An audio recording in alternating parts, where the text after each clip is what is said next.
Om Namo Bhagavate Vasudevaya. Om Namo Bhagavate Vasudevaya. Narayanam Namaskritya Naram Chaiva Narottamam Devim Saraswatim Vyasam Tato Jayamudire Nashtaprayeshu Bhadreshu Nityam Bhagavata Sevaya Bhagavati Uttam Shloke Bhaktir Bhavati Naishtiki. So continuing with the discussion on Srimad Bhagavatam, Canto 3, Chapter 8, 28, verse onwards. So the description of Garbhadaksha Vishnu is going on. Kandamba Kinjalka Kapik Shang Vasasa Swalankritam Ekhalaya Nitambe Aren Chananta Dhanin Vatsa Shri Vatsa Vaksha Stalavalbhena. My dear Vidura, the Lord's waist was covered with yellow cloth resembling the saffron dust of the Kadamba flower, and it was encircled by a well-decorated belt. His chest was decorated with a Shivatsa marking and a necklace of unlimited value. Paradhya Keyur Mani Praveka Paryastador Danda Sahasra Shakam Avyaktam Moolam Bhuvnan Gripendra Mahindra Bhogyar Adhivita Valsham. As a sandalwood tree is decorated with fragrant flowers and branches, the Lord's body was decorated with valuable jewels and pearls. He was a self-situated tree, the Lord of all others in the universe.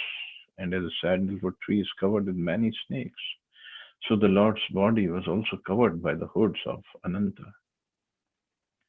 The word Avyakta Moolam is significant here. Generally, no one can see the roots of a tree. But as far as the Lord is concerned, he is a root of himself because there is no other separate cause of his standing but he himself. In the Vedas, it is said that the Lord is Swa Ashraya Ashraya. He is his own support and there is no other support for him. Therefore, Avyakta means the Supreme Lord himself and no one else. So he is a support for himself. He is a original. He is a root of everything, and for himself also he is a root. That's a beautiful way of describing. Chara Charoko Bhagwan Mahindra Bandhum Salilopa Gudam Kirita Sahasra Hiranya Shruram Avir Bhavat Kostu Bhar Ratna Garbham. Like a great mountain, the Lord stands as the abode for all moving and non-moving living entities. He is a friend of the snakes because Lord Ananta is his friend. As a mountain has thousands of golden peaks, so the Lord was seen with the thousands of golden helmeted hoods of Anantanag. And as a mountain is sometimes filled with jewels, so also his transcendental body was fully decorated with valuable jewels.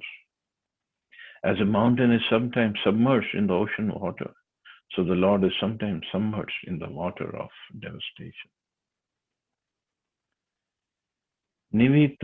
Nivitmam Nayam Dhruvata Shriya Swakirti Maya Vanamalya Harim Surendu Vayav Agniyagamam Tridhamavi Parikramat Pradhanikar Durasadam. Lord Brahma, thus looking upon the Lord in the shape of a mountain, concluded that he was Hari, the personality of Godhead. He saw that the garland of flowers on his chest glorified him with the Vedic wisdom in sweet songs and looked very beautiful. He was protected by Sudarshan wheel for fighting, and even the sun, moon, air, fire, etc. could not have access to him. See, the word says beautiful. He saw that the garland of flowers on his chest glorified him with Vedic wisdom in sweet songs and looked very beautiful. So everything is conscious. Garland of flowers is conscious and is there around his neck, around his chest, and they are singing sweet songs of Vedic wisdom. It's amazing. Amazing scene that Brahmaji is seeing out there. तर्ह्येव तन्नाभिः सरोजम् आत्मानम् श्वसनं वियच्च ददर्श देवो जगतो विधाता नातः परं lok visarga drishtihi. When Lord Brahma, the maker of the universal destination, thus saw the Lord, he simultaneously glanced over creation. Lord Brahma saw the lake in Lord Vishnu's navel and the lotus flower as well as the devastating water, the drying air and the sky. All became visible to him. So now he is seeing everything. That was after his purification, after he did so much of tapasya. So even though he came all the way close to the navel of the Lord, he still could not understand earlier, before tapasya. So after tapasya, now he can see the Lord face to face. So that kind of tapasya is required. Text 33. Sakarma bijam rajaso paraktaha praja sisrikshan niyadev drishtva astod visargabhi mukhastamidya avyakta vartma manya abhivashetitatma. Even if one is in the material mode of passion to create some, no, translation, Lord Brahma, thus being surcharged with the mode of passion, became inclined to create.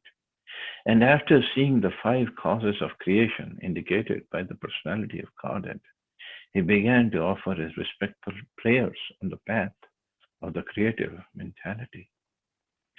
So 5 causes of creation. So that we have to see. Wasn't for any activity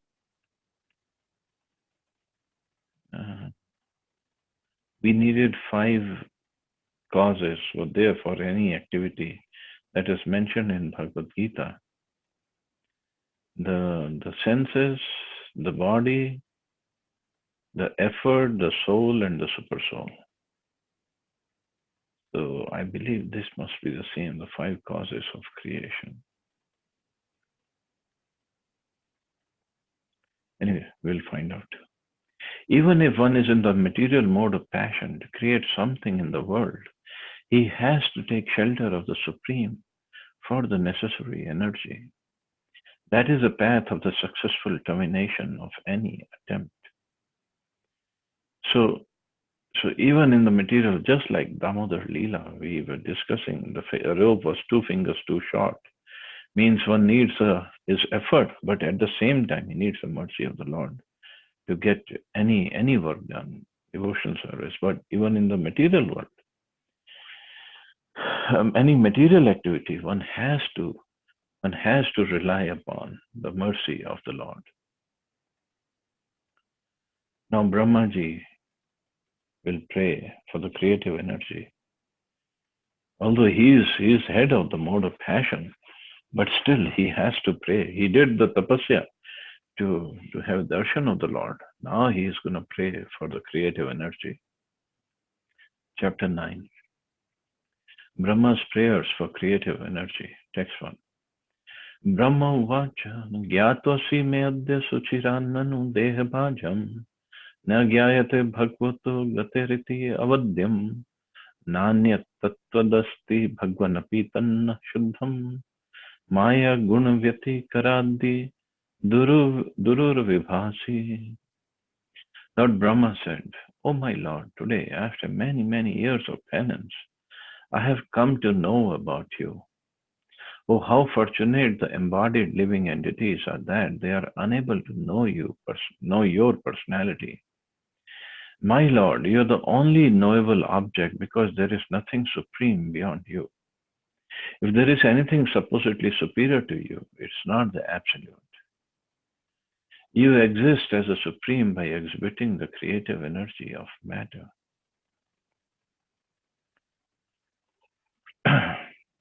The highest peak of the ignorance of living entities who are conditioned by material bodies is that they are unaware of the supreme cause of the cosmic manifestation. Different people have different theories regarding the supreme cause, but none of them are genuine. The only supreme cause is Vishnu, and the intervening impediment is the illusory energy of the Lord. The Lord has employed his wonderful material energy in manifesting many, many wonderful distractions in the material world, and the conditioned souls, illusioned by the same energy, are thus unable to know the supreme cause. The most stalwart scientists and philosophers, therefore, cannot be accepted as wonderful. They only appear wonderful because they are instruments in the hands of the illusory energy of the Lord. Under illusion, the general mass of people deny the existence of the Supreme Lord and accept the foolish products of illusory energy as supreme. Very nicely, Prabhupada says the most stalwart scientists and philosophers cannot be accepted as wonderful. They only appear wonderful because they are instruments in the hands of illusory energy of the Lord. So this Maya energy just keeps on moving. These scientists and philosophers and big, big logicians who don't surrender unto Krishna. And they think they are somebody very, very important or very powerful. Just look at this guy who just got killed by American forces, ISIS chief. He must be thinking few years back, or just maybe 6 months back, oh, he's the most powerful guy, and he has brought down the whole American empire at his feet, and this and that. Now he's dead, gone in such a way that they cannot even bury him. He blew himself up. What is the use of this kind of power or control or name or fame? What is the use? And the whole material world is running after this crazily. Oh, I want to get this kind of power or this kind of position. And if I become a chief minister of this state, people will bow down to me, but then I'll get bored, and then I want to become prime minister of India, and then people will bow down to me. Who cares? If somebody really wants to see people respecting him, leave the position and then see if people still respect you. They respect only the chair, not the person who's sitting on the chair. There is no use. It's all Maya. Complete Maya, complete illusory energy control. And still people are crazy about it. Just like Prabhupada was giving this example when he went to Japan at the Dai Nippon printing company to get his books printed. I guess it was Bhagavad Gita that he wanted to get printed. So he was there, him and Tamalkash Maharaj, and they met all the executives of Dai Nippon company. And then there was, I guess it was lunchtime, so they all got up and left. And then they left their business cards at the table in front of Prabhupada. And in the end, there was one young executive who was about to leave. And Prabhupada called him. He said, what is your goal? What is your aim of life? Somehow in Japan, there is a different tradition than in America. America is a completely different country. So in Japan, the tradition is if you're leaving a business card, it starts with the topmost executive puts his business card on the top, and the most junior person puts it at the bottom. So when Prabhupada asked this executive, what is your goal? So he very silently, he took out his business card from that stack of cards. He took it out and put it on the top. Means it was clear he just wanted to become the head of Dai Nippon company. But what would he do after becoming head? Just more sense gratification, that's all. The body, the gross senses are already satisfied because we have provided enough comfort. So now we need the mind to be satisfied. A mind can never be satisfied. not by this material uh, paraphernalia. No way.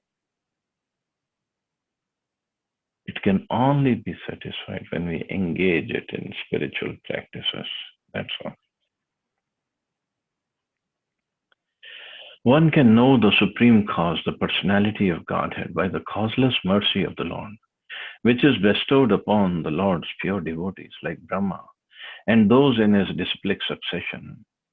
By acts of penance only was Lord Brahma able to see the Garbhodaksha Vishnu, and by realization only could he understand the Lord as he is.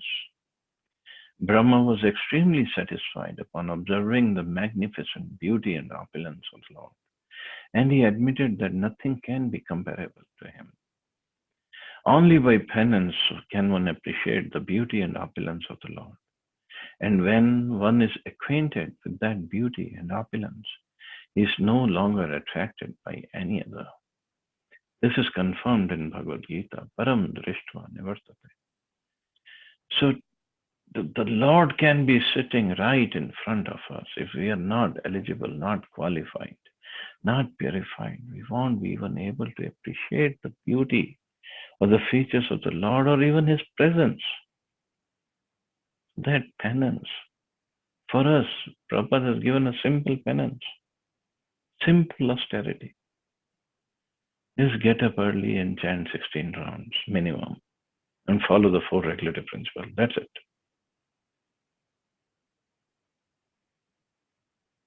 Chaitanya Mahaprabhu had said if somebody is not chanting 64 rounds every day, he's fallen. Prabhupada gave a discount. Of course, we always can. Prabhupada says 16 rounds minimum, so we can always increase our chanting of rounds. But this is our only penance. That's it. Brahmaji sat down for 100 celestial years to meditate. We don't have to do that. We cannot even sit for 100 minutes or 100 seconds to meditate. So only penance is chanting of the holy names. And it's so powerful, so beautiful, so blissful, so relishable, so sweet. And we can do it for a long time. And this is what is going to purify us. And this is what is going to make us eligible to see the Lord face to face. Foolish human beings who do not endeavor to investigate the supreme beauty and opulence of the Lord are here condemned by Brahma. It is imperative that every human being try for such knowledge. And if anyone does not do so, his life is spoiled. Anything that is beautiful and opulent in the material sense is enjoyed by those living entities who are like crows. This verse came in the first canto. Tadvayasam tirthamushanti manasa. Nayatra hamsa nirmanti shikshaya. Crows always engage in picking at rejected garbage, whereas the white ducks do not mix with the crows. Rather, they take pleasure in transparent lakes with lotus flowers, surrounded by beautiful orchards. Both crows and ducks are undoubtedly birds by birth, but they are not of the same feather. So crows engage in picking at rejected garbage, or where all the garbage is thrown. And the ducks or the swans, they go towards clean areas. They're not going to mix up with the crows. So similarly, the people in mode of ignorance and passion, they always go towards dirty areas, dirty places, and they enjoy over there. They really, they say, oh, we have a good time. We are having a good time. If it is anything, when it comes to eating meat and drinking liquor, they can sit there for hours and hours and hours. I've seen that here. And just talk about themselves, boast about themselves. So I did this and I did that. And I drank that much and I became so unconscious, and I don't know what was there to brag about. But people do brag about like this. But this is a place for growths, not for swans. No devotee of the Lord would like to go to these places. It's a wastage of time, complete wastage, completely in mode of ignorance and passion. And they think they're enjoying. After they come back home in the morning, they'll all have a headache, hangover. What is enjoyment? But because they don't have the knowledge of there is a better enjoyment. Param drishtva nivartate. And this enjoyment, the spiritual enjoyment, is so great that it doesn't need one to boast to anybody of what he is doing. He just merges his thought process in service of the Lord. That's it. There is nobody else in between. But that stage comes after a long time. We have to keep on practicing, keep on practicing. This is given to us by mercy of Srila Prabhupada. Today is, in India at least, it is disappearance day of Srila Prabhupada. Just watch that last video of Prabhupada when he was leaving his body. 3 months he didn't eat anything, he didn't drink anything. Only thing he took was little charnamrit. That's all. His disciples would put him in a palanquin and take him to the deities' darshan every day.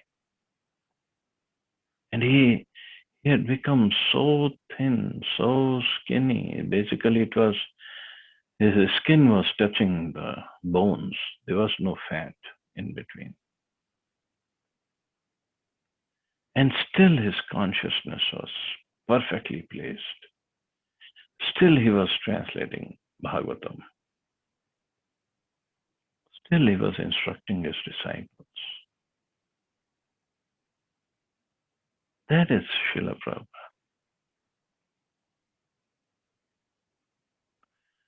Who in the world can do that? At the age of 70, to go to America to start a movement which nobody had even heard of. He had no idea what to do, where to do, how to do. He just had his Guru Maharaj's order at the back of his mind that this is what I'm going to do. I have to preach. What kind of institution, how big the institution, no idea whatsoever.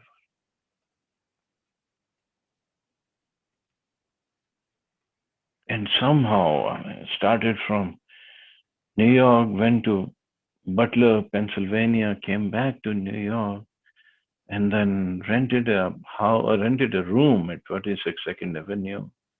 Before that, in East Lower Side, Bowery area. This is how he was living.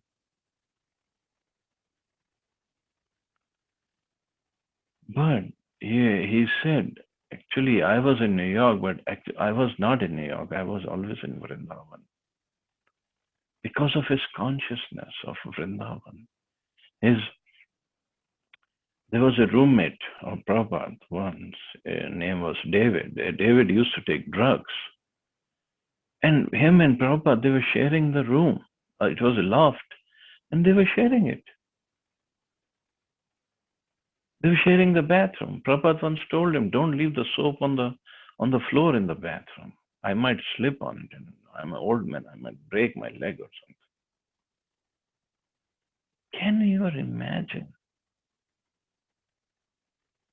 Mahabhagavat, Srila Prabhupada, sharing a room with David.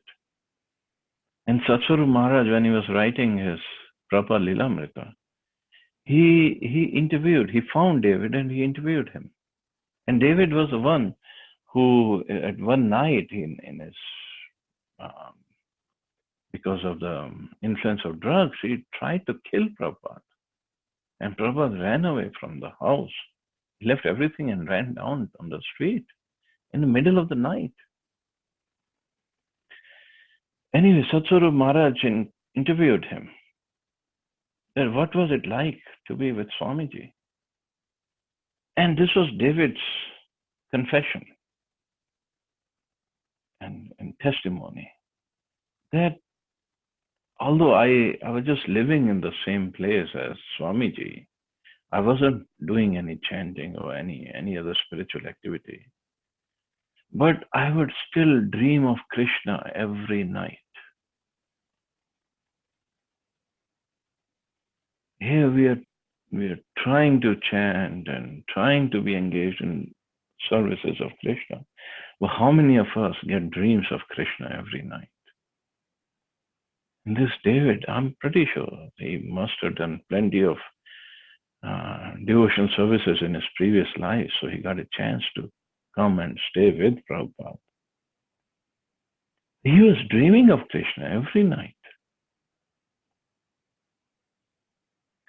And then Prabhupada somehow, with the help of Mukund and Janki, whatever their name, Michael and I don't know what Janki Mataji's name, and somehow she got into this 26 Second Avenue.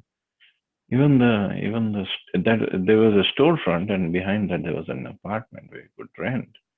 The storefront, the name was Matchless Gifts. The owner had left the signboard there. There's definitely matchless gifts that Prabhupada was giving to everybody. Nobody could match those gifts. Gift of holy name, gift of Krishna Seva, Krishna Katha, Krishna's Puja. And then the Tompkins Square Park, and then San Francisco, and then Montreal and Toronto, and then Europe, and other places started opening up. And in 1977, this time he was in Vrindavan, and that's where he left his body. Once Keshav Bharati Maharaj was telling that he was there when Prabhupada left his body, and he was at the side of the bed, at the end of the bed where Prabhupada's lotus feet were. And when Prabhupada left his body, Keshav Bharati Maharaj says, I was looking at him and thinking that Srila Prabhupada just changed my entire life. The way I dress, the way I sit, the way I walk, the way I talk, the way I think, the what I read, what I do. He said it was just complete 180-degree turn from what I was earlier and now what I was. That's Prabhupada. He changed the lives of so many, millions. And still he's changing. He'll keep on changing for the next 10,000 years. So we are very fortunate to be part of Prabhupada's movement. And we should just pray to Prabhupada to keep us in his movement. He's our loving grandfather. And it is said, for a grandfather, for a person, his grandkids are more dear than his own kids. So he's our grandfather, and we are very, very dear to him. That's for sure. It's just we can pray to him just to keep us at his lotus feet. Keep us in his shelter. That's all. So I'll stop here. See anybody has any questions or comments.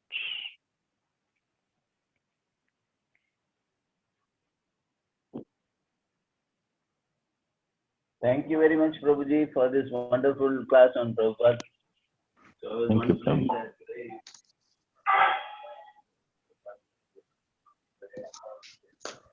Hare Krishna, Prabhuji, Dhanvat Pranam. Prabhuji, the Sheshnag that we read in the previous chapter, this Balramji only, na Prabhuji? Expansion of Balramji, yes. And expansion of Balramji. Na? And are there any similarities with the Nag snake that is very prevalent in India? Any remote reference or anything? Sorry, very nice question. They are all descendants of Sheshnag. Their original is Sheshnag. Sure.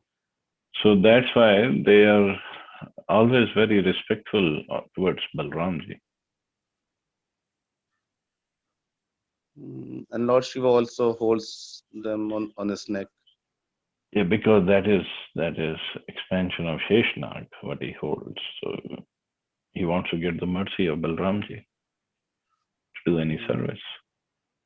And Prabhuji, one more, and I have a question to that. In fact, here we read snakes are very dear to the Lord, and so are cows as well. And we have that in the prayer as well. So, in fact, in my childhood days, in fact, inadvertently, because of fear or whatever, in fact, because the place that we lived, there were lots of snakes. So I think, if I recall, I might have killed one or two snakes. So how big is that offense? Because it's dear to Krishna. And we have read that cow. Where did we read snakes are very dear to Krishna? Anantanag is dear. In the previous verse. I'm trying to find out.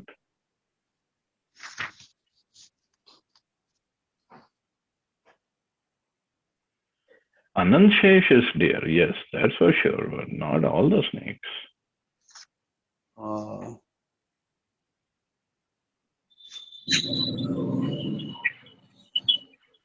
So for snakes and scorpions, what Prabhupada said was, it's in the scriptures that even if you kill them, even if they haven't attacked you, and you can still kill them, it's okay, because they have so much of envy in them that they attack without even being provoked. So it's okay to kill them. Only snakes and scorpions and other whatever the poisonous creatures are. Thank you so much, Prabhuji, for clarifying. Prabhuji, Hare Krishna. Hare Krishna. Prabhuji, I just have one question on the, like Pramod Prabhu just asked about Lord Shiva's and Lord Vishnu's, the snake resemblance. Is that the same? Both have or different ones? Chirodaksha Vishnu, he lies on the, on the Sheshnag bed, and then Lord Shiva's on the neck, he is keeping one snake. Is it the same one or different? Expansion of Balramji, expansion of Sheshnag, yes. Both. Okay. Yes. Okay, Prabhuji. Thank you, Prabhuji. You're welcome. Chalo, I guess we can stop here. You all Hare have a Krishna. wonderful day. Hare Krishna. Question, Hare Krishna, comment? Prabhuji. Thank you so much, Prabhuji, for the class. I was just thinking that Prabhupada, on his last days, as you said that there was no fat between the skin and the bones, it must be very, very painful. A small joint beneath That is what the doctors were saying, but Prabhupada, looking at his consciousness, he didn't exhibit any pain. He didn't show any pain. what I was thinking is there's a small joint, knee mein there's a cartridge is, it's going as per the age. It's so painful. So I was just thinking that the entire body, when you don't have fat, it should be, But that's what Prabhupada, I mean, he is. Either his body is spiritual or he was beyond the body concept of life. Whatever it was, he didn't exhibit any pain. So he was actually showing to his disciples and to all his followers that this is the stage you should all come to. Yes, Prabhuji. Prabhuji, it's amazing to see Srila Prabhupada had 2 strokes, I believe, while traveling to America in the ship. Yeah, And then, 2 heart but attacks. yeah, 2 heart attacks. But the last time, भाभी I जरा think कुछ अंदर कर दीजिए तो हम लोग पूजा करते हैं. he just passed normally, I think, is without any stroke or anything. Oh yeah. Usually, Yeah. it doesn't happen. Yeah, he had told his disciples, do not take me to hospital and let me die over there. Just let me die in Vrindavan. That's all. All right. Blessings, Prabhuji. Okay. Thank you all very much. Hare Krishna. Jai Shila Krishna. Prabhupada. Hare Krishna. Prabhuji. Jai Shri Prabhupada. Thank you, Prabhuji. Thank you, Prabhuji.